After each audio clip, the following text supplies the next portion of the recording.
আমেরিকার ৪৭তম প্রেসিডেন্ট হিসেবে শপথ নিয়েছেন ডোনাল্ড ট্রাম্প। তাকে শপথ পড়ান মার্কিন সুপ্রিম কোর্টের প্রধান বিচারপতি জন রবার্টস। এর মাধ্যমে এক মেয়াদ বিরতিতে দ্বিতীয়বারের মতো আমেরিকার প্রেসিডেন্ট হলেন ডোনাল্ড ট্রাম্প।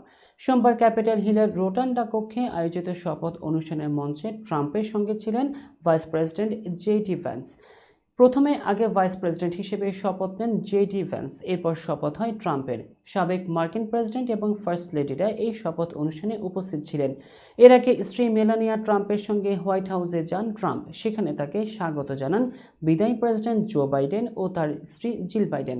আমেরিকার ৪৭তম প্রেসিডেন্ট হিসেবে শপথ নেওয়ার অভিষেক ভাষণে ডোনাল্ড ট্রাম্প বলেছেন, এই মুহূর্ত থেকে আমেরিকার স্বর্ণযুগ শুরু হচ্ছে।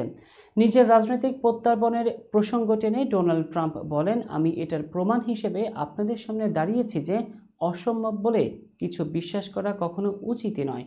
অসম্ভবকে সম্ভব করাটাই আমরা আমেরিকায় সবচেয়ে ভালো পারি।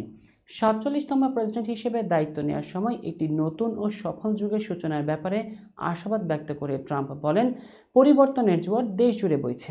সূর্যালোক এখন গোটা বিশ্বে ছড়িয়ে পড়ছে এবং আমেরিকার জন্য এই সুযোগটি কাজে লাগানোর সময় এসে গেছে।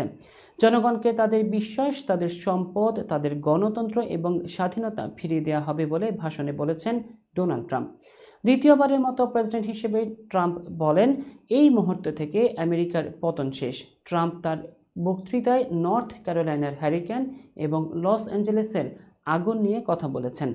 ভাষণে ট্রাম্প তার দৃষ্টিভঙ্গি তুলে ধরে বলেন, আমাদের সার্বভৌমত্ব পুনরুদ্ধার করা হবে, আমাদের নিরাপত্তা পুনরুদ্ধার করা হবে, সেই সাথে বিচার ব্যবস্থার ভারসাম্য পুনর্বিন্যাসিত হবে।